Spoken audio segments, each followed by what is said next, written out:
Bonjour et bienvenue dans cette vidéo sur informatique quantique et chiffrement. Où en est-on vraiment? Il s'agit de la présentation que j'avais déroulée au GS Days 2023, donc ce 30 novembre passé. On est en décembre maintenant. Certaines personnes m'avaient demandé de la faire, enfin si ça allait être enregistré. Or, les GS Days n'enregistrent pas les interventions, enfin en tout cas pas la mienne. Et du coup, je fais cette vidéo pour compenser ça. Ça va être la même présentation, je vais la faire d'une traite. Comme je ne suis pas contraint par le temps, j'ai rajouté 2-3 slides. Et voilà, avec ça, c'est parti. Informatique quantique et chiffrement, où en est-on vraiment? Je suis Jérémy Rodon, je suis architecte AWS, je suis AWS Hero, AI également, donc instructeur, formateur. Et la première question qui peut venir, l'éléphant dans la pièce, c'est où est donc le doctorat en physique quantique qui me permet de faire un talk sur ce sujet de l'informatique quantique. Alors je n'ai pas de doctorat en physique quantique, ni en physique d'ailleurs, je suis un informaticien. Mais heureusement, l'informatique quantique, comme vous allez, je l'espère, être convaincu à la fin de la vidéo, c'est plus une affaire d'informatique qu'une affaire de quantique. Donc ça c'est un premier point qui est intéressant, et en informatique je m'y connais un peu. Le deuxième point, c'est que je ne vais pas faire d'argument d'autorité, je vais vous présenter des faits sourcés, dont je vous donnerai les sources, je vais faire des expériences, dont je vais vous présenter les résultats, que vous pourrez refaire. Tout le code est open source, donc, a priori, si vous avez des doutes, je vous encourage à aller vérifier ce que j'ai fait. Ceci étant dit, la présentation a été faite au GS Days, donc le public cible était peut-être plus restreint que celui que je pourrais toucher sur YouTube. Donc, je vais pas faire de, enfin, je vais supposer que vous êtes connaissant en informatique, alors pas forcément des experts du métier, mais que des termes comme les bits, les algorithmes, les portes logiques, c'est des choses que vous connaissez. Pas forcément des choses que vous maîtrisez, mais des choses que voilà, vous savez de quoi je parle, quoi. Les connaissances générales en sécurité informatique, pareil, je vais les supposer. C'est-à-dire que voilà, vous devriez savoir ce que c'est que du chiffrement, chiffrement symétrique, chiffrement asymétrique, qu'est-ce que c'est que le principe d'une analyse de risque, ce genre de choses. Là encore, pas besoin de connaissances approfondies, juste savoir un peu de quels sont les termes, parce que je ne vais pas les redéfinir.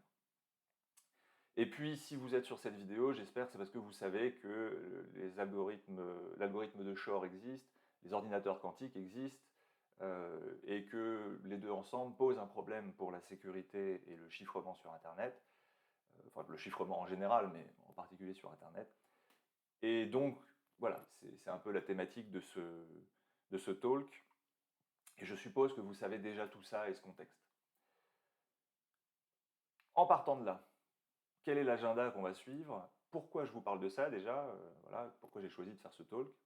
Ensuite, un petit peu de théorie de l'informatique quantique, hein, on n'y coupera pas, mais vous allez voir, ça se passe très bien. Un petit peu de pratique, hein, des petits tests avec des vrais ordinateurs quantiques, vu qu'on a la chance d'avoir accès à ce genre d'équipement via le cloud. Qu'est-ce qu'on peut dire de la puissance d'un ordinateur quantique? Comment ça se définit? La place de l'algorithme de Shor, le fameux algorithme qui va détruire Internet, dans tout ça. Et puis en dernière partie, conclusion, opinion. Donc c'est la partie où je vais conclure, c'est également la partie où je commencerai à donner un peu mon opinion et je le signalerai. Et donc par corollaire, avant ça, je vais plutôt m'en tenir aux faits et pas tellement donner mon avis. La septième partie, source, aller plus loin, normalement c'est juste un QR code avec toutes mes sources. Là, vu que c'est une vidéo et qu'il y a le temps, j'en profiterai pour faire peut-être 10 minutes à parcourir rapidement ce que je vous mets à disposition si vous voulez aller plus loin. On commence avec pourquoi je vous parle de ça. Je vous parle de ça parce que la sécurité, et en particulier la sécurité informatique, mais la sécurité c'est toujours ultimement une affaire de gestion de risque. Et une fois qu'on a dit ça, c'est bien, mais il faut pouvoir les apprécier correctement, ces risques. Et donc ce diagramme que les gens du métier connaissent assez bien, nous dit que finalement le risque, c'est ce qui se trouve à la croisée d'un actif, quelque chose qu'on veut protéger, d'une menace, c'est-à-dire quelqu'un qui veut s'emparer ou détruire votre actif, et une vulnérabilité, à savoir un moyen pour cette menace de se réaliser. Et le risque, finalement, il est à la croisée de tout ça. Bon, dans le cadre de l'informatique quantique, et notamment d'une menace que je prends comme exemple, parce que, bon, voilà, il faut bien en prendre une en exemple, qui est le Harvest Node Decrypt Letter, qui fait pas mal de bruit en ce moment dans la presse, les gens en parlent. Donc ce serait l'idée qu'il y a une stratégie de surveillance actuellement en place qui consisterait à récolter toutes les données qui transitent sur Internet, hein, tout ce que vous faites passer dans les câbles, connexion à votre banque, consultation de sites web variés, etc., qui sont chiffrées pour la plupart, ces données, hein, un peu automatiquement. Et l'idée, c'est qu'on les stocke en attendant d'avoir la capacité à les déchiffrer. Comme les ordinateurs quantiques arrivent et que, paraît-il, ils vont casser le chiffrement, eh ben, on se dit que peut-être on aura la capacité à déchiffrer ces données d'ici quelques années. Donc cette menace, on voit tout de suite que pour l'évaluer correctement, il y a déjà un premier point, c'est quelle est la durée dont on parle? C'est quoi plus tard? Si plus tard, c'est dans 6 mois, effectivement, vous allez du coup vous retrouver avec peut-être des secrets exposés, et dans 6 mois, il y a toutes les chances que ces secrets soient encore valides et que ce soit un problème pour vous. Si on parle dans 10 ans, bon, ça déjà, ça concerne un peu moins de monde, des données qui sont encore valables 10 ans dans le futur, c'est un peu moins courant, mais ça existe. Si on parle de 200 ans, bon, 200 ans, tout le monde s'en fout. Voilà. Et donc, eh ben, ça va être l'idée, c'est de se donner cette idée-là, hein, de parcourir un petit peu ce contexte. Petit rappel avant d'y aller pour un petit peu refixer les choses. Je vous ai mis ça sur ce tableau, donc les divers algorithmes de chiffrement. Alors bon, algorithmes, protocoles cryptographiques, j'ai un petit peu mélangé par simplicité. On retrouve en haut sur les 3 premières lignes RSA, ECDSA, donc Elliptic Curve Digital Signature Algorithm, ECDH, donc Elliptic Curve Diffie-Hellman, tous des algorithmes plutôt de type asymétrique, des cryptosystèmes asymétriques, qui servent à la fois à de la signature, du chiffrement et de l'échange de clés. Pris tous ensemble, ces trois-là composent probablement 99% des échanges chiffrés qui se font sur Internet ou dans vos entreprises, ou enfin partout, quoi. La seule raison pour laquelle j'ai mis que le déploiement était très utilisé, c'est parce que, bon, des fois c'est plutôt du RSA, des fois c'est plutôt du Elliptic Curve. La colonne déploiement, justement, est là pour donner un petit peu une idée de, finalement, un impact sur ces algorithmes-là. Qu'est-ce que ça veut dire pour vous? En sachant que, évidemment, si l'algorithme était utilisé nulle part, bon, voilà, académiquement, ça vous intéresserait, mais au fond, en pratique, ça ne vous changerait pas grand-chose. Là, en l'occurrence, on voit que c'est des algorithmes qui sont absolument partout utilisés. Vous n'en avez peut-être pas conscience, mais vous regardez cette vidéo, il y a du Elliptic Curve qui a tourné à un moment là. Et puis, on a la partie état de la vulnérabilité quantique. Donc, pour ce qui est de ces 3 algorithmes, RSA, Elliptic Curve, Diffie-Hellman, Digital Signature, on a l'algorithme de Shor, le fameux algorithme de Shor, qui aurait pour effet de détruire le cryptosystème. Alors, destruction, ce que ça veut dire quand on parle de cryptographie, c'est que tous les problèmes de cryptographie, pour par exemple RSA, le problème c'est la factorisation des nombres, sont des problèmes qu'on suppose très difficiles à résoudre. Ce qu'on appelle très difficile, c'est que finalement la taille du nombre à factoriser, donc la taille de la clé RSA, quelque part, plus elle est grande et plus il faut de temps pour factoriser, pour résoudre le problème et pour casser RSA. Et ce temps, il est exponentiel, c'est-à-dire que vous allez, je simplifie un peu, mais vous allez avoir un temps qui va être de l'ordre de 2 puissance la taille de la clé. Et quand vous avez un algorithme, une résolution de problème qui se fait comme ça en temps exponentiel, bon, très rapidement, le temps qu'il faut en pratique pour résoudre le problème est infini. Enfin bon, ça fait plusieurs fois l'âge de l'univers, donc c'est comme si c'était infini. Quand on parle de destruction, ce qu'on veut dire par là, c'est qu'on trouve un moyen, un nouvel algorithme, une nouvelle façon de résoudre le problème, qui n'est pas en temps exponentiel, mais qui est en temps ce qu'on appelle polynomial. Ce qui veut dire qu'on n'est plus sur 2 puissance la taille du problème, on est plutôt sur la taille du problème au carré ou au cube ou puissance 4. Enfin, voilà. Donc, ça fait toujours beaucoup potentiellement pour des gros problèmes, mais ça fait toujours beaucoup moins que 2 puissance le problème. Si vous voulez faire le test, hein, vous pouvez calculer quelque part combien ça fait 2 puissance 2048, et de l'autre côté 2048 au cube, vous allez vite vous apercevoir qu'il n'y a pas de rapport entre les échelles de ces deux nombres. Et donc, destruction, l'algorithme de Shor, c'est un algorithme qui permettrait de résoudre les problèmes mathématiques sous-jacents à RSA et à Elliptic Curve en un temps polynomial, donc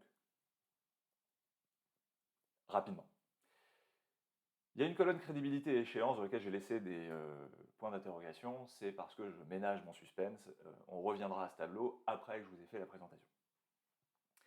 J'ai également rappelé deux autres algorithmes, SHA, pardon, SHA-2, SHA-3, qui sont des algorithmes de hash très utilisés dans les protocoles de signature. AES, qui est le Advanced Encryption Standard, qui est en fait l'algorithme de chiffrement symétrique, cette fois, qui est utilisé partout dans le monde. Le déploiement de ces deux-là, c'est absolument partout. Il n'y a pas grand-chose que vous faites sur Internet qui n'est pas à un moment passé dans une moulinette SHA ou une moulinette AES. Il y a également un algorithme quantique qu'on appelle l'algorithme de Grover, qui menace ces trucs-là. Je ne vais pas en parler trop dans cette présentation parce que déjà, ce n'est pas un algorithme qui détruit AES ou qui détruit SHA. Ça permet juste de changer l'exponentielle. Donc on reste sur un problème qui se résout en temps exponentiel, donc 2 puissance quelque chose. Simplement, au lieu que ce soit 2 puissance la taille de la clé, c'est 2 puissance la taille de la clé divisé par 2. Dit autrement, si j'ai du AES 256 et que j'arrive à implémenter l'algorithme de Grover sur un ordinateur quantique, c'est comme si j'essayais de casser du AES 128. Dit encore autrement, c'est j'ai un truc complètement impossible à casser et je le transforme en un truc complètement impossible à casser, mais un peu moins. Bon. Donc, il n'y a pas vraiment de danger à ce niveau-là. J'y reviendrai rapidement à la fin, mais c'est pas très inquiétant, Grover, en réalité. Je vous ai également parlé là de Crystals, Kyber et Dilithium, qui sont deux algorithmes asymétriques pour l'échange de clés et de la signature. Et l'idée de ces algorithmes, c'est qu'ils font partie des standards qui ont été annoncés en fin d'année dernière par le NIST, il y a à peu près un an en fait, et qui sont donc les nouveaux algorithmes dits post-quantiques. Donc évidemment, le déploiement de ces trucs-là est complètement embryonnaire. Hein. Et l'état de la vulnérabilité quantique, bah, je mets des points d'interrogation. Là encore, c'est pour ménager le suspense.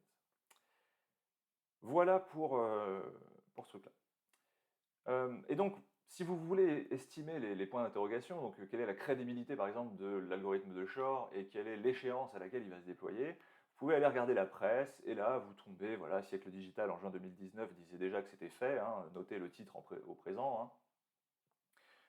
Ensuite, on a eu une tribune en septembre 2022 qui a été faite par un de mes anciens collègues qui parlait donc de la fameuse menace, hein, Harvest No Decrypt Later, et donc il parlait du Q-Day, donc le jour où on pourra déchiffrer les données qu'on a stockées, et voilà, bon, pour lui, c'était dans les années à venir, allez, 10 ans max, quoi.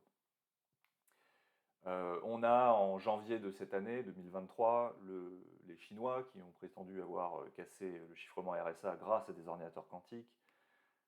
On a la singularité qui se rapproche d'après Tom's Hardware, depuis que récemment Atom Computing a dépassé les 1000 qubits.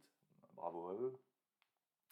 On a carrément un mec là qui a encore tout récemment, en novembre, prétendu casser RSA.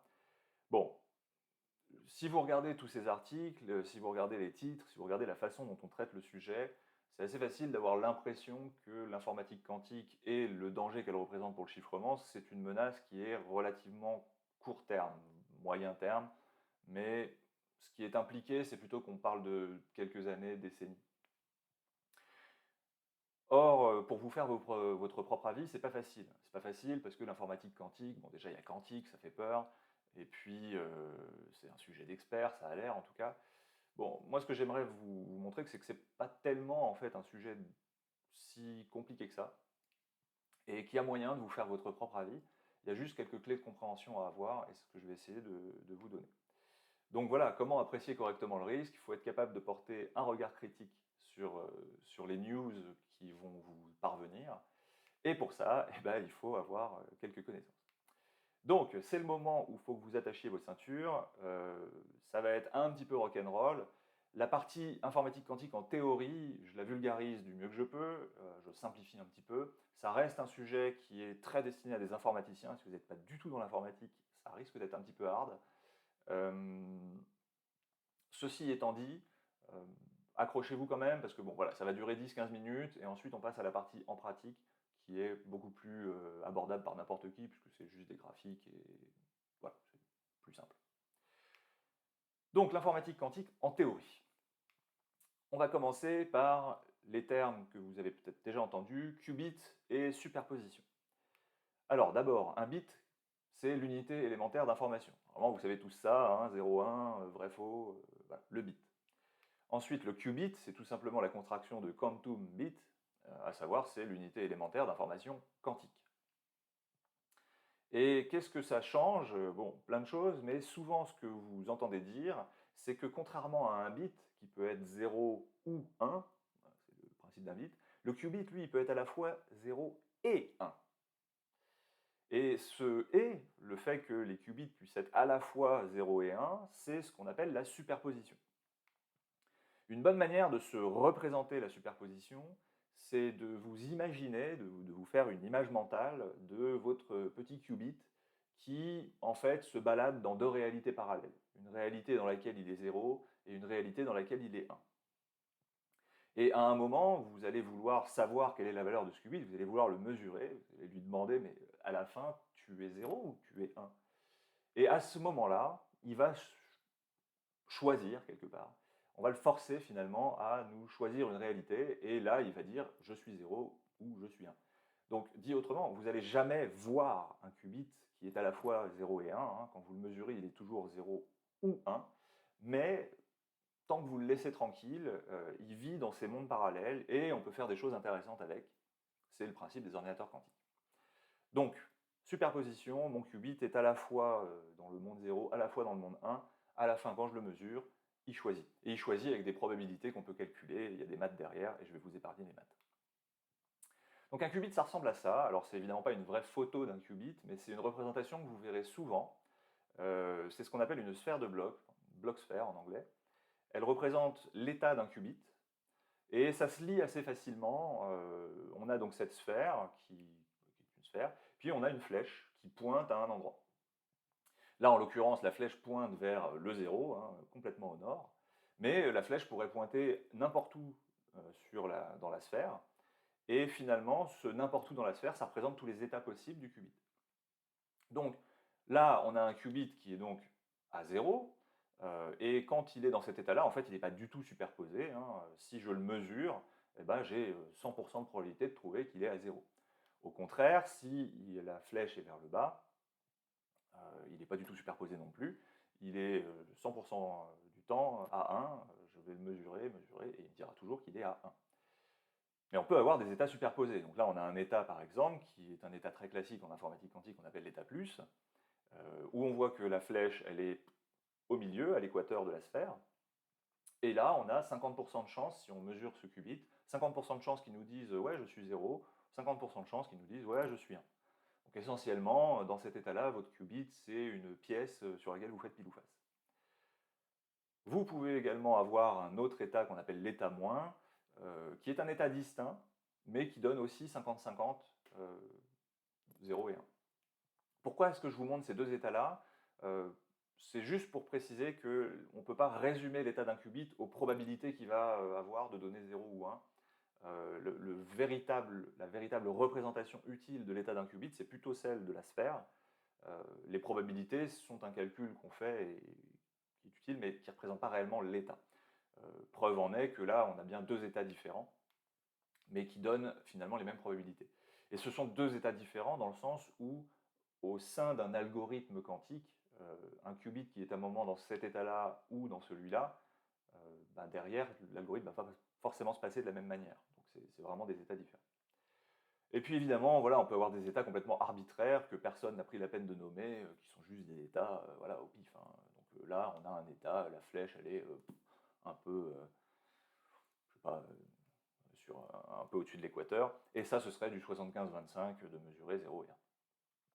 Donc ça, c'est l'histoire du qubit et de sa superposition. La représentation en bloc-sphère, elle est utile parce que si vous creusez un petit peu l'informatique quantique, vous verrez que souvent on parle de rotation de qubits, rotation autour de l'axe X, rotation autour de l'axe Y, et en fait les gens, quand ils vous parlent de ça, quand vous lisez ça, ils sont en train de parler de ce qui se passe dans la sphère de Bloch. En fait. Ensuite, on va parler d'algorithmes et de circuits, pour continuer un peu le vocabulaire. Un algorithme, c'est une suite d'opérations permettant de fournir un résultat à partir d'éléments en entrée. bon, toutes sortes d'algorithmes. On peut par exemple voir l'addition modulaire comme un algorithme, hein. Addition modulo 4, c'est mon algorithme, et si je lui fournis en entrée 3 et 2, j'obtiens 1, puisque 3 plus 2 modulo 4, ça fait 1. Un circuit, c'est la représentation graphique d'un algorithme. Alors pour ceux qui ont fait des études d'informatique, vous avez sans doute déjà vu à un moment ces trucs-là, quand vous faisiez l'électronique slash la logique booléenne. Et donc on représente finalement l'addition modulaire comme ça, avec deux portes XOR, donc des ou exclusifs. Et puis on va représenter les bits d'entrée comme des fils, quoi, qui rentrent dans les portes, et puis à la sortie, on obtient le résultat. Donc ça, c'est une représentation d'un circuit binaire qui représente l'addition modulaire sur 2 bits, donc modulo 4. Bon, c'est pas utile que vous vérifiez, enfin, vous pouvez vérifier si vous voulez, mais c'est juste voilà, l'idée de circuit. En informatique quantique, on représente toujours les algorithmes sous forme de circuits. Enfin, en tout cas, à ma connaissance, il n'y a pas d'autre manière de le faire. En tout cas, je n'ai pas vu d'autre manière de le faire. Et ça se lit assez bien. On part de la gauche. Chaque qubit est sur sa propre ligne. Hein. Donc là, on a 6 qubits. A0, A1, B0, B1, R0, R1. Et chaque qubit, finalement, sa ligne de vie, elle est, voilà, c'est une ligne. Il n'y a pas de croisement dans tous les sens, etc. Ça ne servirait à rien, parce qu'en informatique quantique, on ne peut pas dupliquer des qubits de toute façon, donc finalement, voilà, je ne peux pas les faire se croiser. Donc on les représente toujours tout droit. Chaque qubit reste toujours tout droit. Et ce qu'on représente sur la ligne de vie, quelque part, de chaque qubit, c'est les portes, les opérations qu'on applique dessus. Ici, il y a deux opérations qui sont appliquées. Il y a l'opération X, qui est en fait tout simplement une opération NOT, c'est-à-dire qu'un qubit qui est à 0 se retrouvera à 1, un qubit qui est à 1 se retrouvera à 0, donc c'est juste une porte qui inverse l'état du qubit. Et on a une autre porte ici qui fait en fait la même chose, hein, c'est-à-dire que c'est une porte qui inverse l'état du qubit, mais c'est ce qu'on appelle un contrôle NOT, c'est-à-dire que ça n'inverse l'état du qubit, là R0, que si le qubit de contrôle, A0 en l'occurrence, est à 1. Si A0 est à 0, dans ce cas-là, la porte ne s'applique pas et on ne touche pas à R0. Donc ça, c'est des portes, là, les 4 portes-là sont des portes contrôle note. In fine, si vous prenez ce que je viens de vous dire et que vous vous posez 5 minutes, vous devriez arriver à vous convaincre que ce circuit quantique est en fait également l'addition modulaire, c'est le même circuit que précédemment, simplement représenté dans le formalisme algorithme quantique. Donc le nombre A est représenté sur les deux qubits qui sont ici, le nombre B sur les deux qubits du dessous, et le résultat est mis dans les deux qubits qui suivent. La manière dont ça se passe, si on essaie de lire les choses, c'est qu'on part par convention toujours avec tous mes qubits à 0.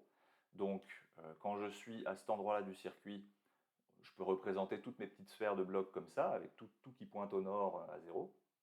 Ensuite, j'exécute mes premières opérations, donc je retourne les qubits qui correspondent à mon nombre A. Donc mon nombre A qui était 0, 0 devient 1, 1, à savoir 3, parce que je cherche toujours à additionner 3 et 2 là. Ensuite, je fais la même chose pour le nombre B, et donc il devient 1, 0, à savoir 2. Et puis, les opérations se font, et à la fin, j'obtiens mon résultat qui est 1. Bon, c'est pas forcément crucial que vous soyez à 100% on board sur comment ça se passe là. Il faut juste retenir voilà, la notion de circuit, les qubits sont représentés sur chaque ligne, et finalement les opérations se déroulent un peu comme une partition de musique, de la gauche vers la droite, en sachant qu'on part de tous les qubits à 0, et hop, on avance ensuite jusqu'à la mesure. La mesure, c'est représenté comme ça ici. C'est le moment où on va mesurer les qubits et leur demander est-ce que tu es à 0 ou est-ce que tu es à 1. Voilà pour ça. Dernier point de théorie, l'intrication. L'intrication, c'est le truc en physique quantique qui permet à tout le monde de raconter un peu n'importe quoi. Mais bon, en réalité, l'intrication, c'est juste un phénomène qui fait que les états de deux qubits distincts ne peuvent plus être considérés comme indépendants. Merci Jérémy, c'est super éclairant. Qu'est-ce que ça veut dire? Qu'est-ce que je fais avec ça? Bon, vous allez voir, c'est très simple en fait en informatique quantique.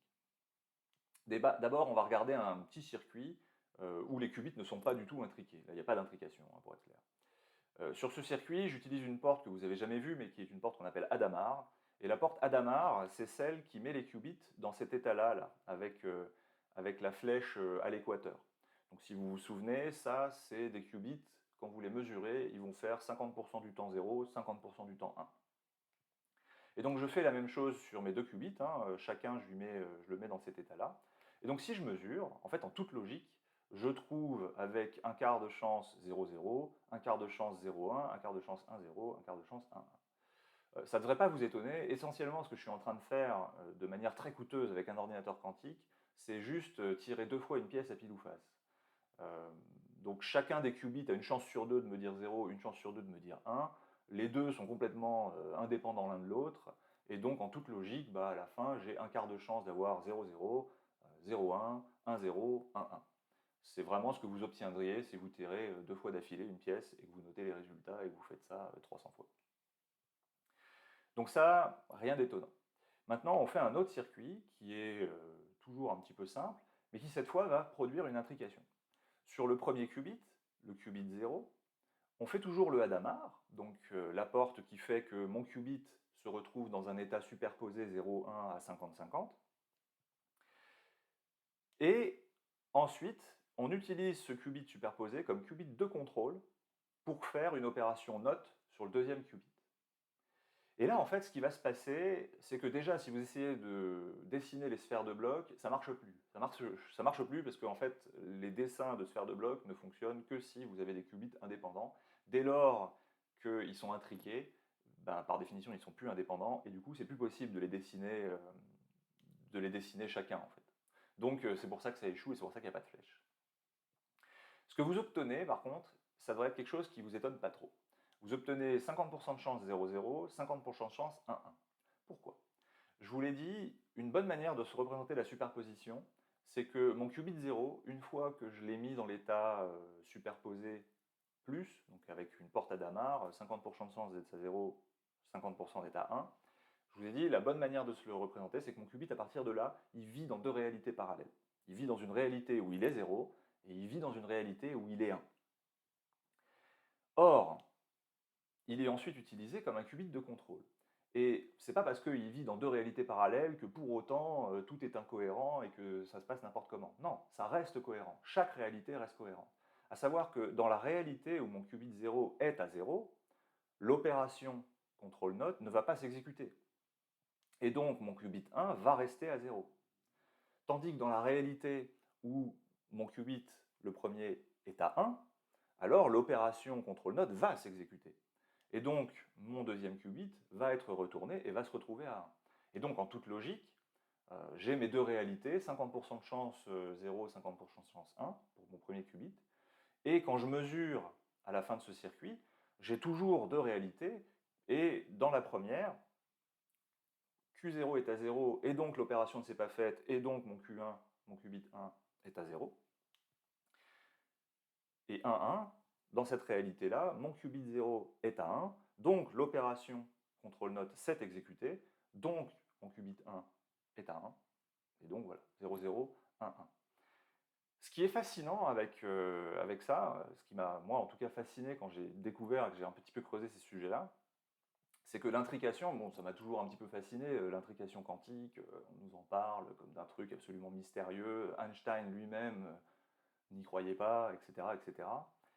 Et c'est vrai que, bon, je peux comprendre qu'un physicien, ça l'empêche de dormir, mais un informaticien et un informaticien quantique, si je peux dire ça, finalement, quand il regarde ce circuit, normalement, il n'est pas hyper étonné, quoi. Ouais, bon, bah ok, il y a deux réalités parallèles, il y a une réalité où le truc est à 0, donc bon, bah il se passe rien, tout reste à 0, il y a une réalité dans le truc qui est à 1, donc je retourne mon qubit et puis l'autre est à 1, et donc oui, à la fin, j'obtiens 50% de chance 0, 0, 50% de chance 1, 1, la belle affaire, quoi. Et donc c'est assez fluide, quoi. Et ce qu'il faut noter, c'est que les probabilités que vous obtenez là, en fait, elles ne peuvent pas être expliquées en supposant que je suis en train de tirer deux fois une pièce. Vous pouvez essayer de vous trouver des pièces truquées, mais en fait, vous ne pourrez pas créer des pièces truquées où, quand vous les tirez, vous obtenez ce genre de choses.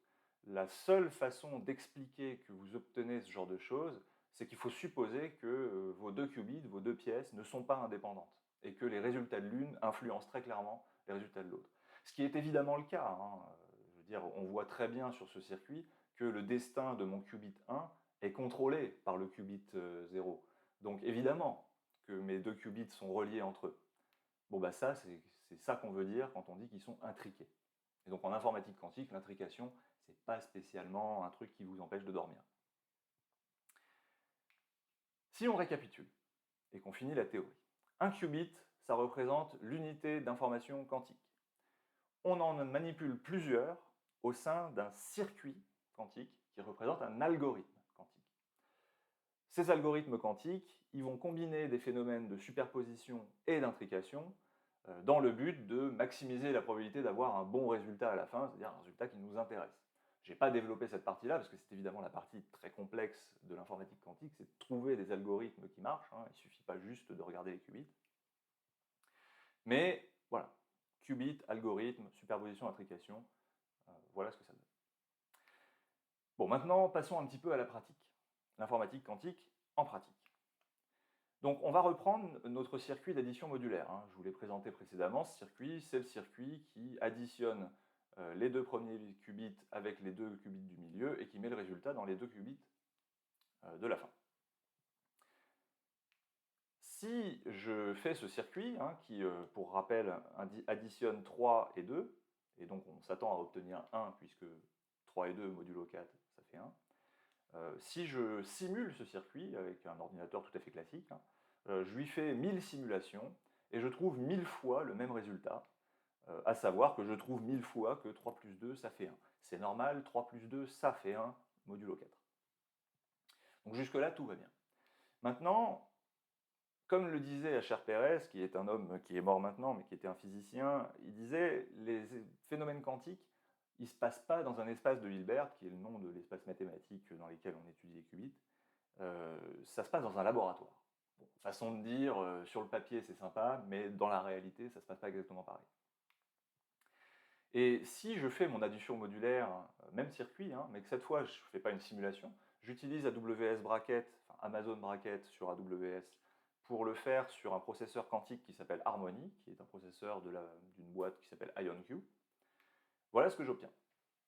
Alors première chose à noter, déjà on n'obtient pas un seul résultat, maintenant on obtient plusieurs résultats différents. Et si je vous fais l'analyse des résultats les plus que j'ai obtenus majoritairement et que je les traduis en quelque chose de lisible, voilà ce que ça donne. Avec 76,2% de probabilité, j'ai trouvé que 3 plus 2 modulo 4, ça fait 1. Bon, c'est le bon résultat. Avec 5,8% de probabilité, j'ai trouvé que 3 plus 2 modulo 4, ça faisait 3. Bon, pas de bol. 4% de probabilité, j'ai trouvé le bon résultat, mais pas avec les bons opérandes, etc., etc. Donc, en gros, sur un véritable ordinateur quantique, mon petit circuit d'addition modulaire, 75% du temps, ça se passe bien, et 25% du temps, ça se passe mal. Pourquoi est-ce qu'on observe ça? En fait, il faut bien comprendre que mon circuit, à un moment, il est implémenté sur un véritable processeur quantique, où on va faire des véritables opérations physiques sur des atomes, sur des circuits supraconducteurs. Bon, il y a diverses façons de faire.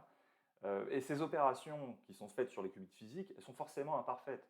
Et quand je dis forcément, vous pouvez creuser la question, c'est pas un forcément du style oui, il faut juste qu'on s'améliore, c'est un forcément fondamental en fait. Il y a fondamentalement une impossibilité de faire des opérations parfaites. Et donc, quand on dit que le qubit est à l'état 0, bon, bah en fait, dans la réalité, il est à presque 0. Là, la flèche n'est peut-être pas tout à fait verticale. Quand il est à presque 1, pareil. Quand il est à presque plus, voilà, pareil. Genre pas loin, mais pas à côté. Et évidemment, si vous accumulez plein d'opérations, à force que chaque opération fasse du presque, bon, bah, votre qubit, il finit par plus vraiment être du tout là où vous attendez ce qu'il soit, et donc quand vous le mesurez, ouais, il ne vous dit plus du tout ce que vous voudriez qu'il vous dise. Et donc ça, ce petit embêtement, ça me permet de vous faire un dernier point de vocabulaire, et de vous parler de profondeur de circuit. Parce que donc la profondeur de circuit, c'est la longueur du chemin critique. La profondeur du circuit, c'est, si je simplifie un petit peu, pour chaque qubit, finalement, combien d'opérations d'affilée je vais lui faire faire. C'est un peu plus compliqué que ça, c'est la longueur du chemin critique, donc en fait c'est la plus longue série d'opérations que je vais devoir faire au sein de mon circuit.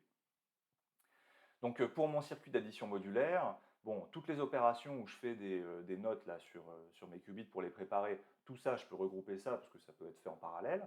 Ensuite, j'ai des opérations contrôle-note que je peux regrouper puisqu'elles ne se font pas sur les mêmes qubits, hein. On voit bien que là, les deux que j'ai regroupés n'agissent pas du tout sur les mêmes qubits, ni en contrôle, ni en opération. Pareil pour le groupe d'après. Et donc finalement, 1, 2, 3, la profondeur de ce circuit, je pourrais dire que c'est 3. Façon de le dire, c'est qu'en gros, j'ai de l'ordre de 3 opérations qui vont être faites sur mes qubits. Pourquoi c'est important cette notion de profondeur? Parce que, comme on l'a dit, chaque opération va induire un petit peu d'erreur, et donc finalement, plus j'en fais, et plus j'accumule de l'erreur. On peut démontrer ça en prenant un circuit plus profond. Donc ça, c'est un circuit qui est toujours sur 6 qubits. C'est toujours un additionneur, mais alors c'est un additionneur qu'on appelle additionneur de Dapper, du nom du mec qui a inventé ça. Et c'est un additionneur qui permet Bon, je ne vais pas vous décrire ce que fait le circuit, mais c'est une addition. J'initialise un registre là de 6 qubits à 13, et ensuite, là, tout le reste, ça fait une addition fixe plus 15. Voilà, donc le circuit là fait plus 15. Bon, puisque j'ai initialisé à 13 et que ça fait de manière fixe plus 15, si je simule ce circuit, j'obtiens toujours le même résultat, à savoir 28. C'est normal, 13 plus 15, ça fait 28. Maintenant, si je fais pareil, hein, j'utilise Amazon Braket pour utiliser un vrai processeur quantique pour faire ce circuit de profondeur 69, hein, j'ai oublié d'insister dessus, donc beaucoup plus profond que 3. On voit que déjà, on obtient vraiment plein de résultats, mais on voit surtout que la bonne réponse n'est même pas là.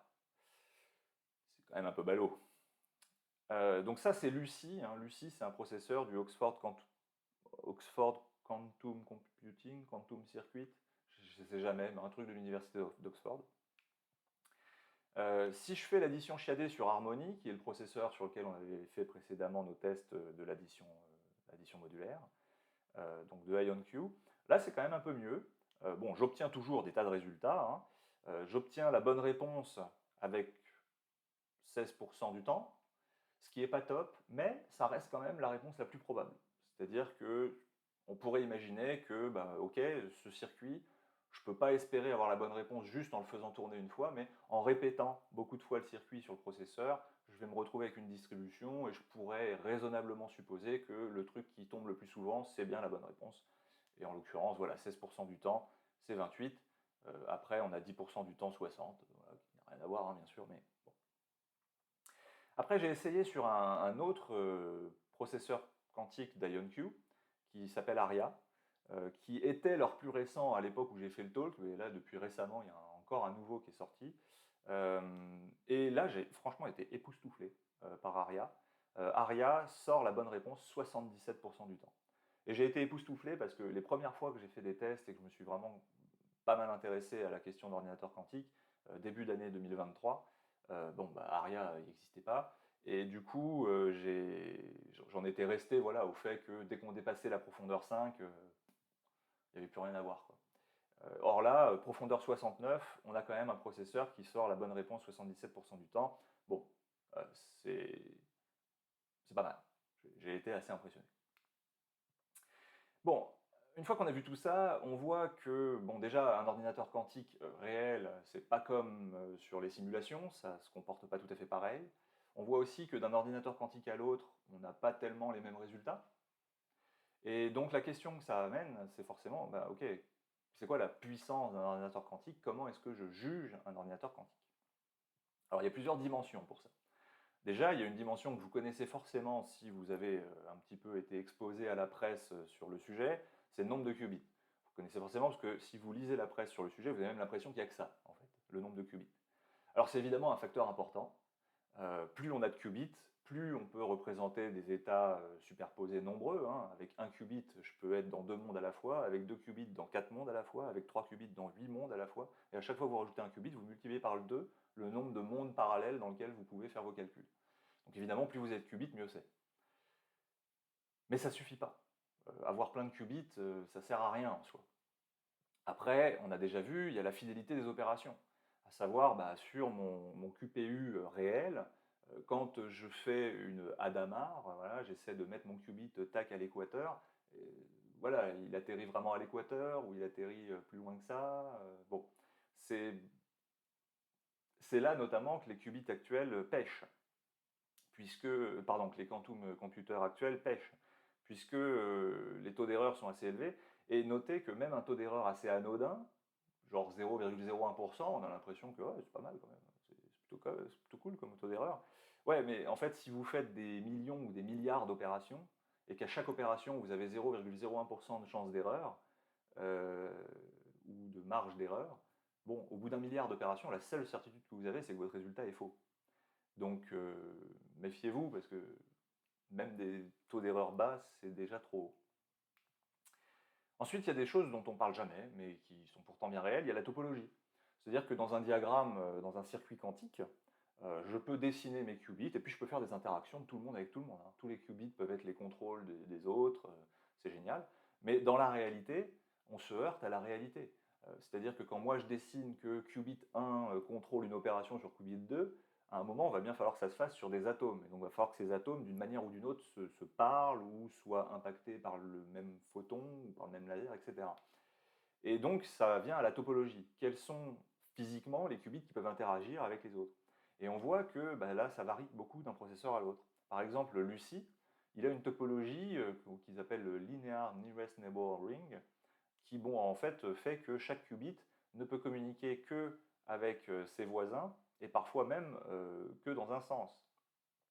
Euh, et on comprend mieux pourquoi est-ce que mon circuit, même d'addition à profondeur 69, qui faisait des interactions de tous les qubits avec tous les qubits, pourquoi est-ce qu'il ne marchait pas? Et pourquoi on avait des résultats complètement aberrants? C'est parce que Lucy, sa topologie, ne permet absolument pas d'implémenter ce truc-là, en fait.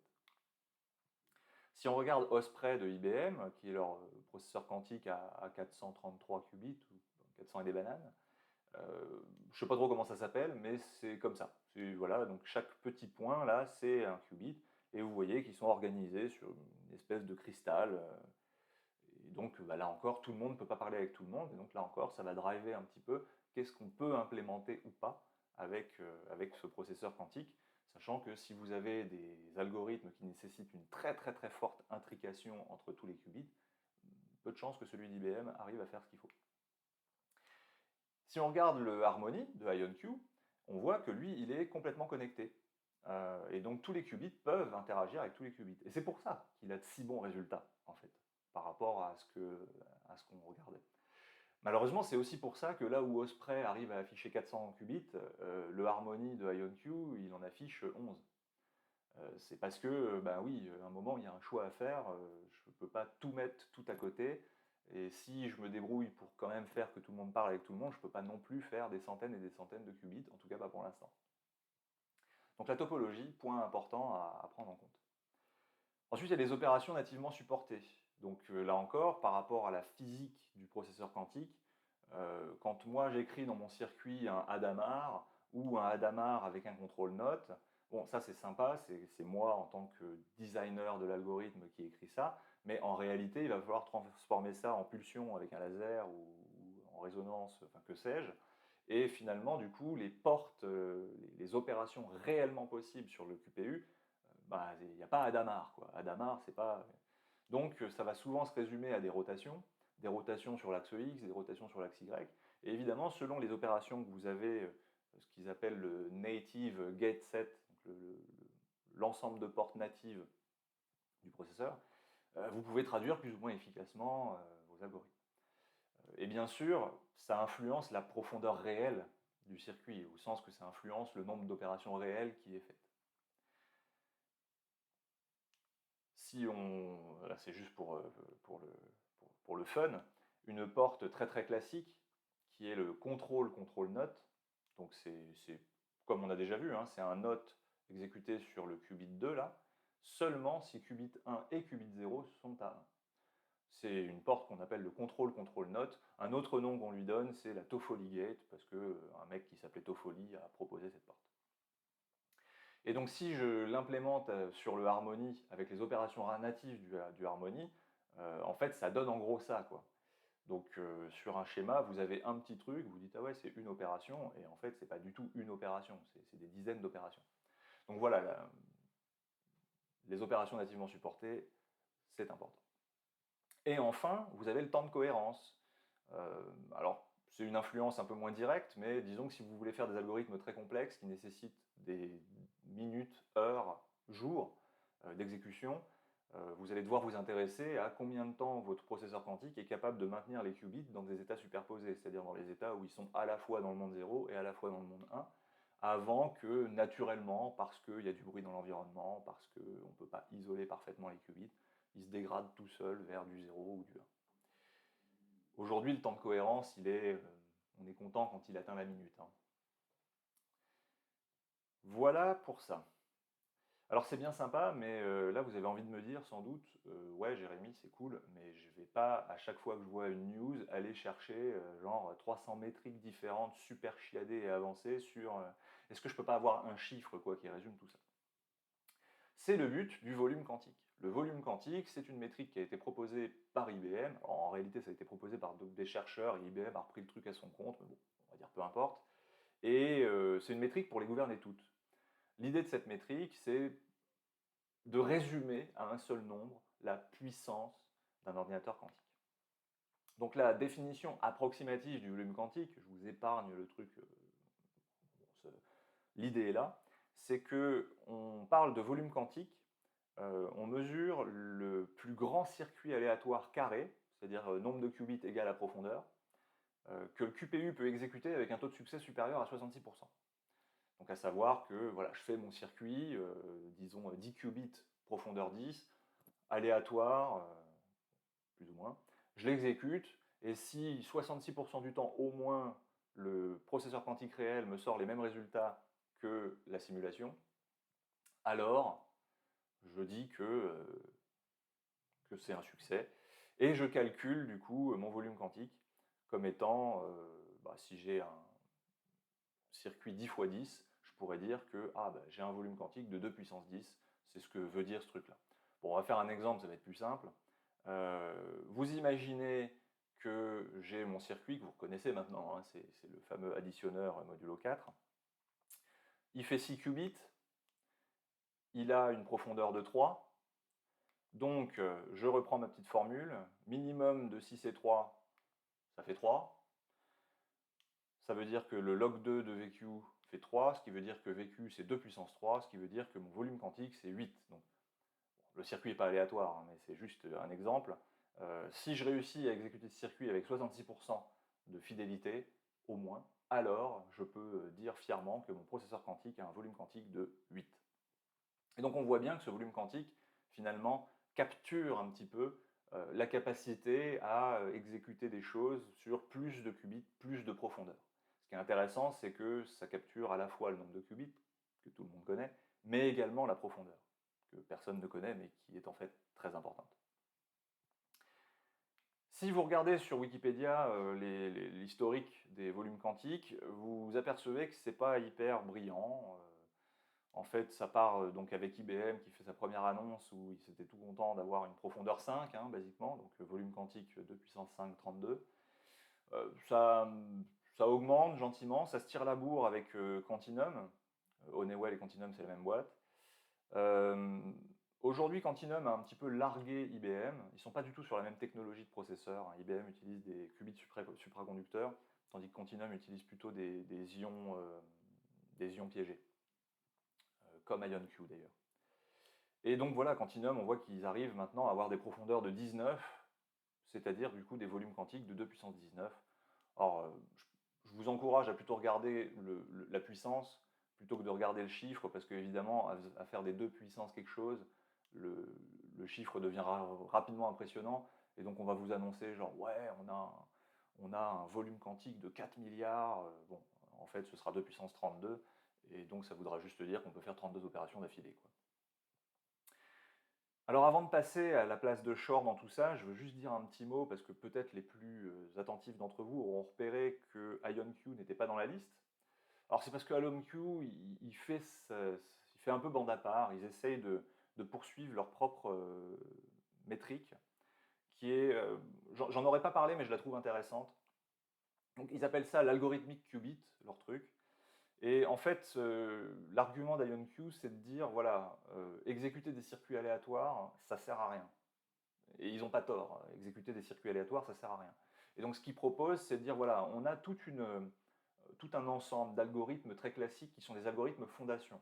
Tous les algorithmes que vous voyez là, notamment estimation de phase, qui est très important pour l'algorithme de Shor, quantum Fourier transform, très important pour l'algorithme de Shor aussi. Mais tous ces petits trucs-là sont en fait des algorithmes que je vais appeler fondations, à savoir que quand on fait des choses plus complexes que ça, souvent on compose avec ces petits bouts d'algorithmes-là. Et donc du coup, l'argument d'IonQ, c'est de dire, voilà, une meilleure métrique serait peut-être de regarder comment est-ce que les processeurs quantiques performent sur ces algorithmes classiques, mis à l'échelle sur 6 qubits, sur 10, sur 20, sur 30, etc., etc. Et donc, ils font leur petit truc et ils sont tout contents de dire, alors ça, je sais plus, c'était pour le ARIA, voilà, que le ARIA a 20 de algorithmique qubit. Ça ressemble un petit peu à un volume quantique dans une certaine mesure, dans la mesure où là encore, vous retrouvez finalement la largeur du circuit en qubits, donc il y a le nombre de qubits est pris en compte, mais également la profondeur du circuit est prise en compte. Et finalement, bon, je trouve que c'est ça qui est intéressant, c'est de ne pas oublier que la profondeur du circuit est importante. Bon, ils se sont amusés à faire la comparaison des principaux constructeurs vis-à-vis de leur métrique. Bon, on comprend mieux pourquoi ils ont envie de pousser leur métrique, hein, vu qu'ils sont premiers dessus. On voit que Quantinum, ça se passe plutôt pas mal. Les deux technologies-là, c'est de l'ion piégé. IBM Rigetti, c'est du qubit supraconducteur. Et on voit qu'effectivement, bon, IBM, Rigetti, c'est pas top top quoi, pour les algorithmes qui sont utiles. Bon, bref, je ferme la parenthèse, et on peut en venir à se demander la place de Shor dans tout ça. Je vous parle d'ordinateur quantique, de profondeur, mais finalement, l'algorithme de Shor, ça prendrait quoi pour l'exécuter? Alors, si vous faites une vue d'ensemble de l'algorithme de Shor, une manière de le représenter, ça pourrait être celle-là. Je ne vais pas détailler tout, parce que ce n'est pas le but de la vidéo, mais pourriez-vous dire, ah bah, ça a l'air d'être cool, en fait, allez, 1, modular exponentiation, ça fait 2, QFT, ça fait 3, et ensuite on mesure, donc finalement, profondeur 3. On est bon là. Non, en fait, si vous regardez l'exponentiation modulaire, je représente ça, mais en fait, c'est l'équivalent de tout un tas de multiplications modulaires contrôlées, qui elles-mêmes, en fait, sont tout un tas d'additions modulaires contrôlées, pardon, qui elles-mêmes sont tout un tas de... Enfin bon, vous voyez le genre. Et donc finalement, à la fin, le circuit, il ressemble plutôt à ça. Alors, j'ai mis la vidéo en Full HD, je ne sais pas si vous pourrez zoomer dessus, mais en fait, là en haut, on a le circuit qui part, et puis en fait, après, ça revient à la ligne, et ça continue, ça continue. Ça, à votre avis, c'est le circuit pour exécuter l'algorithme de Shor pour quel nombre? Bon, ça, c'est pour factoriser 15, 3 fois 5. Pour factoriser 15 avec l'algorithme de Shor, avec l'implémentation que j'ai choisi d'utiliser, ça fait 19 qubits et ça fait une profondeur de 3200. Alors j'ai dit que j'ai choisi parce que il y a diverses implémentations de l'algorithme de Shor, mais basiquement, règle sur le pouce, vous pouvez réduire le nombre de qubits, mais vous augmentez la profondeur, ou inversement. Voilà. Mais bon, il n'y a pas de miracle, quoi. Donc voilà, pour factoriser 15, 19 qubits, 3200 de profondeur, à comparer avec le top du record du monde qui est à 19 actuellement, hein. Voilà. J'ai fait un petit tableau où finalement pour la taille des nombres qu'on veut factoriser, leur taille en bits, je mets le nombre de qubits et la profondeur du circuit associé. Voilà. On voit que ça augmente plutôt linéairement sur le nombre de qubits. Donc oui, effectivement, l'algorithme que j'ai choisi, c'est du 4n plus 3. Donc c'est linéaire. En revanche, la profondeur du circuit, elle n'est pas du tout linéaire, hein. La profondeur du circuit, elle augmente avec le cube du nombre de bits. Alors du coup, si je regarde pour RSA 1024, donc un RSA 1024, comme son nom l'indique, est basé sur un nombre à factoriser qui fait 1024 bits, ça veut dire qu'il vous faut 4100 qubits, et il vous faut à peu près 39 milliards de profondeur. Mais même si vous atteignez ça, ça ne vous servira à rien, puisque plus personne ne fait du RSA 1024. Pour l'instant, on est plutôt sur du RSA 2048, voire 4096. Et donc avec RSA 2048, il vous faudrait à peu près 8200 qubits, et il vous faut bon an mal an 300 milliards de profondeur de circuit. Alors en réalité, je crois que j'ai calculé quelque chose comme 330, mais on voit bien qu'on n'est pas à 30 milliards près là. Et évidemment, ce 300 milliards que je vous donne, c'est avec profondeur 1, il y a une Toffoli gate, hein, donc je ne prends pas en compte l'implémentation physique qui va peut-être encore multiplier ça par 10, quoi. Bon, vous voyez l'idée. Ou plutôt, peut-être vous ne voyez pas, alors on peut essayer de se le représenter. Si je prends un circuit RSA 2048, et j'imagine que le rectangle là, c'est le circuit, là, je l'ai dessiné à la main, et j'ai été hyper fin, d'accord. Et pour ce qui est donc de la hauteur de mon diagramme, donc la largeur du circuit, le nombre de qubits, qui est normalement à 8200, j'ai réussi à tasser ça sur 1 cm. Donc j'ai écrit vraiment très petit. Et donc si j'écris tout aussi petit et que je fais ma profondeur de 300 milliards à peu près, j'obtiens 360 km de longueur de circuit, donc Paris-Londres à vol d'oiseau. Donc déjà, ce qu'il faut noter, c'est que ce n'est pas à l'échelle, là, hein. Ce qu'il faut noter également, c'est que si vous vous posez la question de quel est le volume quantique ou quel est l'algorithmique qubit de IonQ qu'il faudrait pour l'algorithme de Shor, je vous répondrai que ce soit une métrique ou l'autre, prend en gros des circuits carrés comme référence. Or là, déjà pour l'algorithme de Shor, ce n'est pas un circuit carré qu'il vous faut, c'est même pas un rectangle, c'est une aiguille, hein, c'est un truc qui fait 1 cm de large sur 360 km de long. Donc tant qu'on parlera encore d'algorithmique qubit et de volume quantique, l'algorithme de Shor ne sera pas pour demain. Donc dans les faits, en réalité, l'algorithme de Shor tel que Shor l'a conçu, on n'a jamais réussi à factoriser quoi que ce soit avec. C'est-à-dire que même pour factoriser 15, il faut, comme je vous l'ai dit, une profondeur d'à peu près 3000. Et il n'y a aucun processeur quantique actuel qui est capable d'exécuter 3000 opérations et de sortir quelque chose qui ressemble à un résultat. Donc ça, c'est voilà, premier truc. Et de l'autre côté, il faut aussi noter qu'il n'y a aucun chercheur ou expert en informatique quantique sérieux, et je parle bien des gens qui travaillent dans le domaine, hein, pas des gens comme Sundar Pichai ou le PDG d'IBM, qui sont plutôt des VRP. Non, les gens qui travaillent dans le domaine, en fait, personne ne pense voir la factorisation de RSA avec Shor de son vivant. Enfin, c'est juste hors scope. Donc voilà, il est temps que je passe à mes conclusions et à mes opinions. Et qu'est-ce qu'on peut penser du risque une fois qu'on a vu tout ça? Moi, ce que je pense, donc là j'ai repris le tableau du début, mais j'ai complété les 2 colonnes de la fin, c'est que finalement sur l'algorithme de Shor, la crédibilité de la menace, à savoir voilà, est-ce que ça va arriver un jour ou pas, je dirais que c'est modéré. Pourquoi est-ce que je dis que c'est modéré? C'est parce que finalement, je ne peux pas prouver que c'est impossible. En fait, théoriquement, c'est faisable. L'algorithme de Shor, encore une fois, ne me faites pas dire ce que je n'ai pas dit, c'est quelque chose de réel, ça marche. Mathématiquement, ça marche. Et si mathématiquement, ça marche aussi physiquement du moment qu'on arrive à faire des ordinateurs quantiques suffisamment performants. Le truc, c'est que suffisamment performants, de l'autre côté, hein, si je prends l'autre côté de la barrière, suffisamment performant, en fait, comme on a vu, c'est, je veux dire, quelque chose qui est tellement délirément loin que c'est compliqué de se dire que oui, c'est possible. En réalité, il faut quand même bien être conscient que les problématiques auxquelles on fait face, qui sont souvent résumées comme oui, il suffit de corriger les erreurs, oui, effectivement, il suffit de corriger les erreurs, mais une fois qu'on a dit ça, on n'est pas plus proche de la solution. On fait des progrès, on avance, mais on n'est toujours pas proche d'arriver à un processeur quantique suffisamment performant dans le temps et dans la profondeur pour arriver à faire Shor. Donc voilà, je dis modéré parce que je ne peux pas vous prouver que ça arrivera jamais, mais de notre côté, personne ne peut vous prouver que ça arrivera non plus. Dans tous les cas, je pense que l'échéance, elle est plutôt à des 100 ans et plus, hein, donc je ne suis pas très inquiet, ça ne m'empêche pas de dormir, le de Shor, pour être franc. Même si j'en ai pas trop parlé, j'ai quand même rempli les cases pour l'algorithme de Grover. Je peux juste dire un mot, hein. L'algorithme de Grover, il faut savoir qu'il est, si je dessinais le circuit, hein, je pourrais argumenter qu'il est presque pas faisable, en fait, déjà rien qu'à dessiner.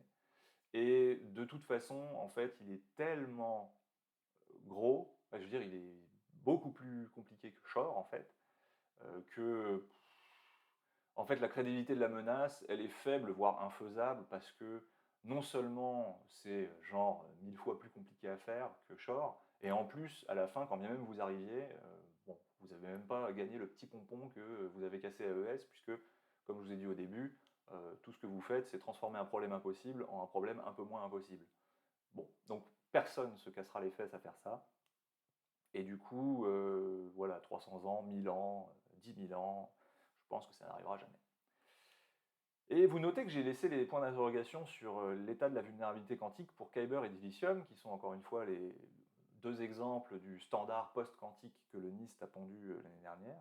En fait, si je fais ça, c'est juste pour attirer l'attention sur un point, qui est qu'il faut faire attention aux mots qu'on utilise. Pour ces algorithmes post-quantiques, c'est le nom officiel qu'ils ont, et parfois les gens disent, oui, ce sont des algorithmes résistants aux ordinateurs quantiques. C'est pas tout à fait ça, hein. C'est pas qu'ils sont résistants aux ordinateurs quantiques, c'est-à-dire qu'on n'a pas prouvé mathématiquement qu'il ne pouvait pas exister d'algorithmes quantiques pour les attaquer. C'est juste qu'on n'en connaît pas. Donc on n'en connaîtra peut-être jamais, hein, clairement, mais pour le moment, tout ce qu'on peut dire, c'est voilà, il n'existe pas d'algorithme quantique permettant d'attaquer Kyber et Dilithium, mais il y a des gens qui cherchent, hein, rassurez-vous, et il n'est pas exclu qu'on trouve. Donc, algorithme post-quantique, ça ne veut pas dire immunisé aux ordinateurs quantiques, ou ni même résistant aux ordinateurs quantiques. Ça veut juste dire que pour le moment, les ordinateurs quantiques, il n'y a pas d'attaque connue pour ces algorithmes. A noter que tout ce que j'ai mis sur crédibilité et échéance, c'est évidemment mon opinion, basée sur ce que je vous ai présenté avant, qui sont des faits, eux. Mais là, voilà, modéré, infaisable, 100 ans, 1000 ans, c'est mon opinion, hein, donc ça ne vaut que ce que... C'est mon opinion. Si vous me demandez, est-ce qu'il faut opérer la transition vers la cryptographie post-quantique, fameux Kyber, Dilithium et d'autres algorithmes, il y a du pour et du contre, en fait. Dans le pour, c'est que, bon, peut-être que ces algorithmes sont résistants aux ordinateurs quantiques et le resteront surtout, parce qu'actuellement ils le sont, mais est-ce qu'ils le resteront? On va dire que oui. Et donc si c'est le cas, ça veut dire que si vous mettez en œuvre ces algorithmes dès maintenant, vous vous protégez contre le harvest now, decrypt later, puisqu'il n'y aura pas de decrypt later. Après, il y a du contre. Le contre, c'est qu'en fait, il y a très peu de recul en pratique sur ces algorithmes pour affirmer qu'ils sont immunisés aux ordinateurs quantiques, ou même d'ailleurs aux ordinateurs classiques. C'est-à-dire qu'il n'est même pas exclu qu'on trouve un algorithme tout à fait classique pour résoudre le problème. De fait, les déploiements qu'on fait de ces algorithmes sont toujours hybrides, c'est-à-dire qu'on ne va pas arrêter de chiffrer avec RSA et se mettre à faire du dilithium, on va plutôt combiner. Et de fait, ça veut dire que l'implémentation est coûteuse, puisque ça fait, voilà, ça fait de l'overhead supplémentaire, et je crois que c'est un ordre de grandeur 10, hein, en gros, qu'il faut compter. Et il faut quand même voir que c'est des choses qui ont lieu au sein des négociations TLS, hein. Donc à chaque fois que quelqu'un se connecte à un site web, à YouTube, à sa banque, enfin bref, il y a des millions de fois par seconde des négociations TLS qui se font. Et donc rajouter du x10 sur ce genre de choses, c'est pas neutre du tout pour la charge Internet, quoi. Et pour la planète, si vous voulez aller jusque-là. Bon, mon opinion, c'est que de toute façon, Kyber, Dilithium et les autres vont être progressivement intégrés aux navigateurs et aux suites TLS qu'on utilise partout sans s'en rendre compte, hein, dans nos téléphones, dans nos navigateurs, etc. Ça prendra 5 ans, 10 ans, 20 ans, allez savoir. Personnellement, je pense que de toute façon, ça laissera de la marge. Et donc, je vous dirais que, à moins que vous ayez un use case extrêmement spécifique, n'y pensez pas, hein. Voilà, faites votre vie comme d'habitude, et puis vous serez emporté par les mises à jour de vos outils très naturellement. Donc, sauf si vous êtes voilà, des gens qui faites de la défense spatiale ou que vous êtes les personnes en France qui faisaient il y a quelques semaines des tests sur le missile M3-1 ou M2 version 3, M50 version 3, donc missile nucléaire français, ouais, peut-être que là, vous pouvez y penser et ça vaut le coup de payer pour avoir une protection supplémentaire au cas où. Mais à moins que vous soyez ces gens-là. Si vous êtes quand même un peu stressé, je peux aussi vous proposer un signal que le fameux Q-Day approche, donc le fameux jour où vos données ne seront plus en sécurité à cause des ordinateurs quantiques. Il y a un moyen de savoir que ça approche, c'est facile. Il suffit de prendre quelques faits et d'en tirer les conclusions appropriées. Un premier fait, c'est que l'algorithme de Shor, c'est l'un des plus compliqués à mettre en pratique qu'on ait trouvé, de très loin. Dit autrement, enfin, toutes les grandes banques à côté de ça investissent dans la recherche d'algorithmes quantiques. Rien à voir avec Shor, hein, elles s'en foutent complètement de ça, elles. Mais par contre, en fait, elles pensent, les banques, que pour des problèmes d'optimisation de leur portfolio, de pricing de leurs produits dérivés, d'analyse de risque, etc., donc plein de métiers de la banque, elles sentent que finalement les ordinateurs quantiques ont un potentiel de permettre de résoudre plus vite ces problèmes-là. Et donc elles investissent énormément. C'est le premier investisseur dans les ordinateurs quantiques, c'est les banques. Enfin, c'est le secteur de la finance, de manière générale. Mais à côté de ça, finalement, tout ce qui est pharmaceutique, recherche de matériaux, simulation physique, en fait, la vaste majorité des trucs utiles qu'on veut faire avec un ordinateur quantique sont largement plus faciles que l'algorithme de Shor. Alors ça ne veut pas dire qu'ils sont faciles, hein, on n'y arrive toujours pas pour ces trucs-là aussi, mais ils sont largement moins durs, on va dire. Et de fait, en fait, ce que vous pouvez tirer de ça, c'est qu'il y a des use cases pour les ordinateurs quantiques qui sont techniquement beaucoup plus réalistes que l'algorithme de Shor et qui ont des enjeux financiers colossaux. Surtout si vous pensez finance, pharmaceutique, ce pas des gens qui sont pauvres, quoi. Et donc finalement, ces use cases-là, ça va être les premiers à marcher. Ils arriveront avant, techniquement, et de toute façon, des trucs qu'on pourra difficilement éviter investissent dedans. Donc mon opinion, c'est que quand ça va marcher, bah, vous le saurez, hein, ça fera les gros titres, vous inquiétez pas, et vous saurez qu'on est à 1% peut-être d'avoir implémenté Shor. Mais tant qu'en fait ces use cases-là ne marchent pas, enfin, franchement, il ne faut pas s'inquiéter du QD, quoi, ça ne va pas arriver demain. Alors maintenant, si on revoit un petit peu les news que j'ai présentées au début et qu'on exerce un regard critique dessus, je vais faire l'exercice, mais j'espère que vous pourrez suivre ce que je dis avec ce que je vous ai présenté. Bon, sur l'ordinateur quantique qui casserait ça en 8 heures, il suffit. En fait, si vous retrouvez le papier scientifique duquel l'article était inspiré, vous vous apercevez vite que déjà les chercheurs sont beaucoup plus mesurés hein, sur ce qu'ils annoncent. Et c'est toujours utile de faire ça, d'aller retrouver le papier, parce qu'il ne faut pas trop avoir peur des papiers scientifiques. Les papiers scientifiques, bien sûr, c'est illisible pour les non-experts, sauf l'abstract du début, c'est juste de l'anglais, quoi. Et la conclusion, en fait, le papier est toujours structuré de la même manière, et il y a un abstract qui dit en gros de quoi ça parle et ce que ça dit. Et ça, c'est les chercheurs qui écrivent en bon anglais voilà, pourquoi est-ce qu'ils publient leur truc. Donc ça, c'est lisible par n'importe qui. Et puis la conclusion, c'est le moment où ils discutent un peu de leurs résultats. C'est-à-dire, voilà, ils portent un regard critique sur leurs propres résultats en disant, bon, voilà ce qu'on en pense, voilà ce qu'il faudrait faire pour confirmer ceci, cela, etc. Ça aussi, c'est relativement lisible pour n'importe qui. Et si vous prenez le papier qui était derrière ça et que vous faites cet exercice, ça vous prend 5 minutes pour réaliser que déjà derrière ce truc-là, bah, il faut 20 millions de qubits, qu'il faut un temps de cohérence de 8 heures, qu'il faut être capable d'aligner je ne sais plus combien de dizaines de milliards de Toffoli. Bon, et avec tout ce que je vous ai dit, dès que vous voyez ça, bon, bah, vous savez que le présent dans le titre n'est pas du tout approprié. Hein. Voilà, cassera, peut-être, un jour. Pour ce qui est de la tribune du Monde que M. Sbaï a fait sur les Harvest Node et Cryptletter et le QD qui arrive dans 10 ans, je ne suis pas d'accord avec ce monsieur, et j'ai dit pourquoi. Voilà, après, chacun peut se faire son opinion. Les Chinois, en début d'année, qui prétendaient avoir cassé RSA avec un ordinateur quantique, c'est intéressant parce que quand on lisait le papier, là encore, on s'apercevait qu'ils ne présentaient pas du tout l'avoir fait avec l'algorithme de Shor. Ce qui est assez logique, hein. Normalement vous ne devriez pas être étonné non plus maintenant que je vous ai dit tout ce que je vous ai dit, puisque en fait l'algorithme de Shor, n'importe quel chercheur du domaine sait que c'est juste une blague.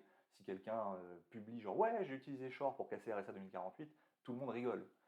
Donc les chercheurs chinois, ils savent bien que tout le monde va rigoler s'ils font ça, et donc ils n'ont pas fait ça, ils ont dit qu'ils avaient utilisé une méthode donc de Quantum Optimization, je ne sais plus la QAOA. Et bon, c'était un petit peu fouillis leur truc, là encore, si vous allez lire le papier, dans la conclusion, vous voyez quand même qu'ils sont vachement timides sur leurs affirmations. À savoir que quelque part, à un moment dans le papier, ils écrivent ouais, avec un avec un ordinateur quantique de 372 qubits, on pourrait casser RSA 2048 grâce à notre méthode. Puis dans la conclusion, ils précisent bien que finalement, cette extrapolation qu'ils ont faite, il n'y a aucune raison de penser qu'elle est valable. Bon, ce qui est déjà un peu bizarre, on a envie de dire pourquoi vous l'avez faite du coup. Donc déjà à l'époque où c'était sorti, les gens étaient quand même très circonspects. Bon, par ailleurs, des ordinateurs quantiques à plus de 372 qubits, ça y est, on en a. RSA 2048 n'est toujours pas cassé. Donc clairement, ça veut dire que le nombre de qubits qu'ils affichaient, ça ne se résumait pas à ça, il n'y avait pas que ça. Et maintenant, vous savez qu'il n'y a pas que ça. Je vous l'ai montré, le nombre de qubits, c'est bien, mais en fait, ce qui compte, c'est aussi la profondeur de circuit qu'on est capable d'exécuter, et le nombre d'opérations qu'on est capable de faire. Parce qu'au fond, des qubits, je peux en aligner 300 millions, hein, si je ne fais pas d'opération dessus et que je ne suis pas capable de les mesurer. Mais du coup, je ne pourrais rien faire. Donc voilà, ça... Atom computing, là, le regard critique qu'on peut porter dessus, c'est de dire, bah voilà, encore un truc qui annonce des nombres de qubits comme si c'était le sacro-saint. Moi, j'ai envie de demander à Atom Computing, mais quel est votre volume quantique? Qu'est-ce que vous arrivez à faire concrètement avec votre ordinateur quantique? Il faut savoir que cette annonce-là, c'est l'annonce pour leur deuxième processeur quantique. Il y en avait déjà eu un avant. Et j'ai cherché, alors, on pourra me dire que j'ai peut-être mal cherché, mais j'ai cherché, et j'ai pas trouvé de publication de leur part de volume quantique ou d'indication sur la profondeur de circuits qu'ils sont capables d'exécuter. J'ai pas trouvé non plus de personnes qui auraient eu accès à leur matériel pour faire les tests, donc j'ai pas trouvé de résultat, quoi.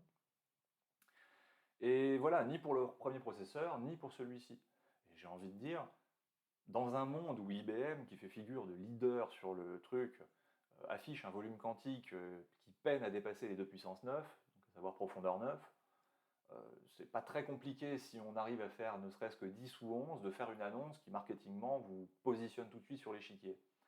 Or, ils ne le font pas. Et donc s'ils ne le font pas, j'ai envie de dire que probablement que c'est parce qu'ils atteignent même pas ça. Donc j'aurais tendance à dire, c'est bien, félicitations pour les 1180 qubits, mais je m'attendrais à ce que si on testait la profondeur de leur truc, profondeur 3, 4, et puis pouf, ça s'arrête, quoi. Donc là encore, on ne s'est pas du tout rapproché de la singularité. On a juste aligné plus de qubits. Voilà. Et puis dernière chose, le type qui prétend avoir cassé RSA avec son smartphone, donc lui c'était génial, donc ça c'est novembre, hein, c'est très récent. Donc ce type-là, lui, il prétend non pas avoir utilisé un ordinateur quantique, mais d'avoir utilisé des techniques de l'informatique quantique pour finalement découvrir un algorithme qui en fait était déjà caché dans les maths depuis plus de 2000 ans. Ah, vous voyez, toute une histoire et tout. Et qu'en fait il est capable de casser RSA 2048 d'un claquement de doigts avec un smartphone. Alors, quand vous lisez son papier, vous vous apercevez que déjà il tourne vachement autour du pot et puis qu'il raconte des tas de trucs qui n'ont rien à voir. Enfin, je caricature un peu, hein, mais dans son papier, à un moment, il va vous parler de combien de temps il faut pour que son chien se fatigue en courant, quoi. Donc, il n'y a vraiment aucun rapport avec son truc. Euh, dans tous les cas, à la fin de son papier, une fois que vous l'avez lu d'un bout à l'autre, vous n'avez toujours pas d'indication sur la méthode qu'il a utilisée, mais genre aucune, hein. Il n'y a rien. Et vous n'avez toujours pas d'indication non plus de preuve que c'est arrivé. Alors il paraît que c'est par sécurité, c'est ce qu'il prétend. Il dit voilà, non mais par sécurité, je ne publie pas. Alors moi je veux bien que par sécurité, il ne publie pas la méthode. Après tout, RSA 2048, ouais, c'est quand même vachement critique pour les infrastructures de sécurité informatique mondiale. Donc on pourrait imaginer qu'effectivement, par sécurité, il refuse de publier la méthode avant que, je sais pas moi, les gouvernements se soient mis à jour ou allez savoir. Par contre, pourquoi ne pas publier la preuve? En fait, RSA 2048, c'est non seulement le nom du cryptosystème paramétré qu'on utilise, mais c'est également le nom d'un nombre qui faisait partie du concours RSA.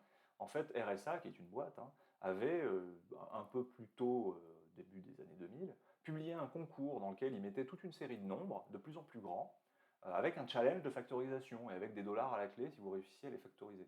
L'objectif de ce concours, c'était évidemment de prouver quelque part, bah, vous voyez, RSA 2048, si quelqu'un arrive à le casser, il empoche 1 million de dollars, et donc personne n'a empoché, donc personne n'y arrive. Bon, le concours s'est arrêté, mais ça n'empêche pas que les nombres qui avaient été publiés, on les connaît. Donc RSA 2048, tout ça pour dire que c'est également le nom d'un nombre. Un nombre de 2048 bits connu, qui est publié sur Internet, n'importe qui peut aller taper concours RSA 2048, et il sait que ce nombre-là est là. Et à notre connaissance, personne n'a jamais factorisé ce nombre.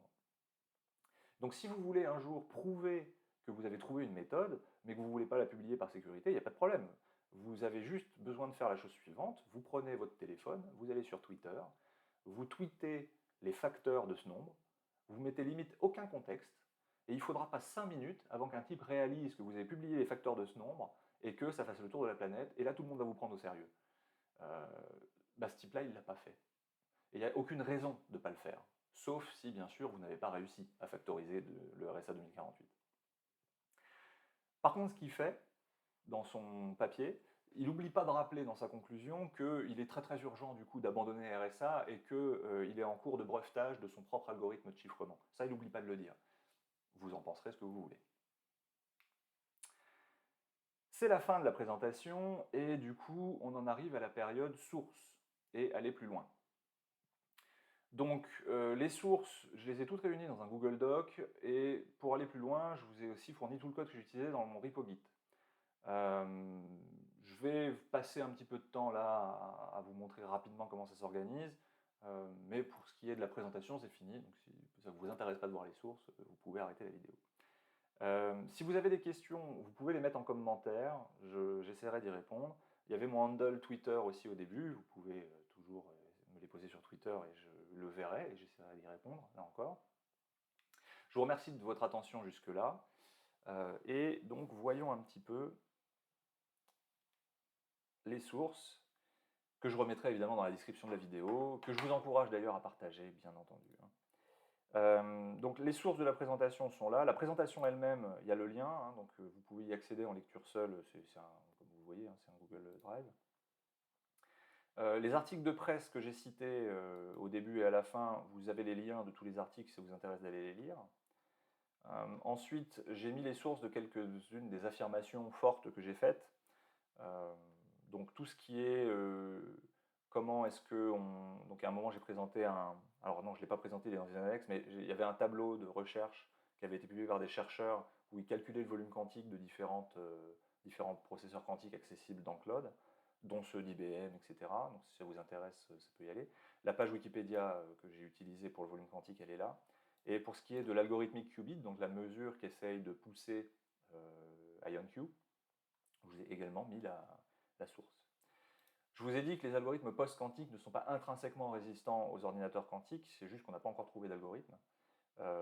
Sur quoi je me base pour dire ça? Je me base sur à la fois la partie Wikipédia qui parle de la cryptographie basée sur les lattices, qui est le nom de la classe de problèmes mathématiques. Et voilà, bon, ça dit bien qu'on n'a pas connaissance d'algorithme et il y a des gens qui cherchent. Et effectivement, si vous allez ici, vous avez un exemple ici d'un type qui fait un résumé un petit peu de l'état de la recherche sur trouver des algorithmes pour attaquer les lattices. Et bien sûr, Kyber et Dilithium sont basés sur des lattices, sinon je ne vous parlerai pas des lattices.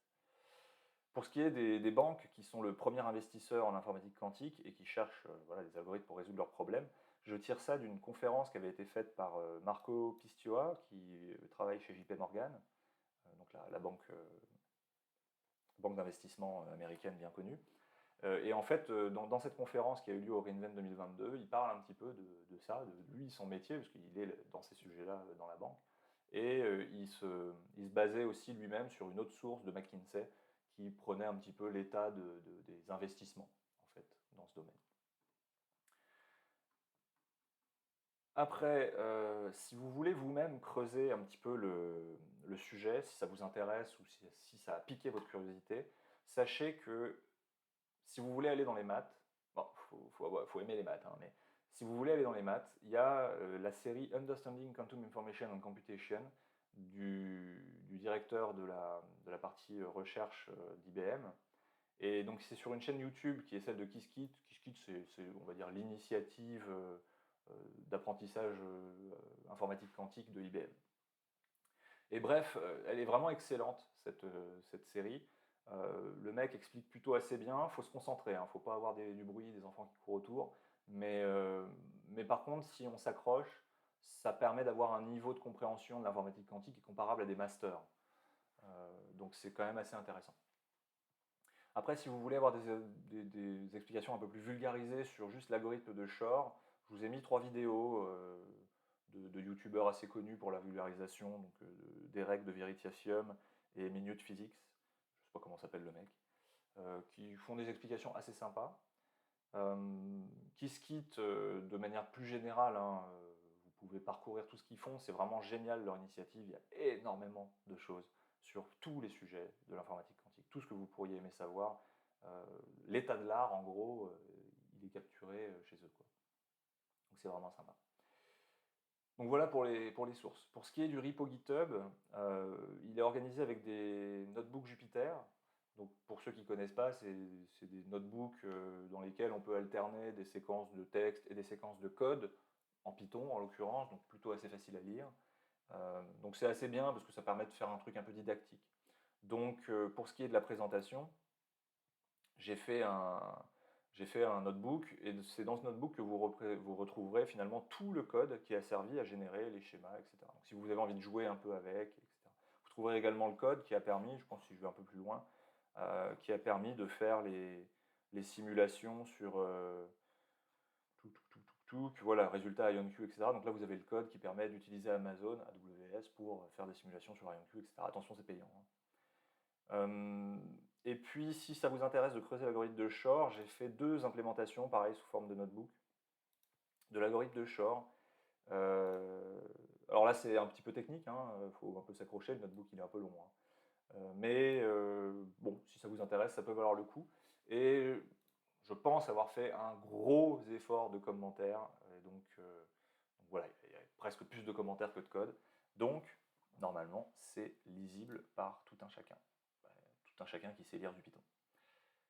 Voilà, ça va être tout pour moi. Je coupe la vidéo. N'oubliez pas de la partager si vous avez trouvé ça intéressant. N'oubliez pas de me poser des questions si vous trouvez que j'ai été flou sur certaines parties. Et puis, bye et joyeux Noël.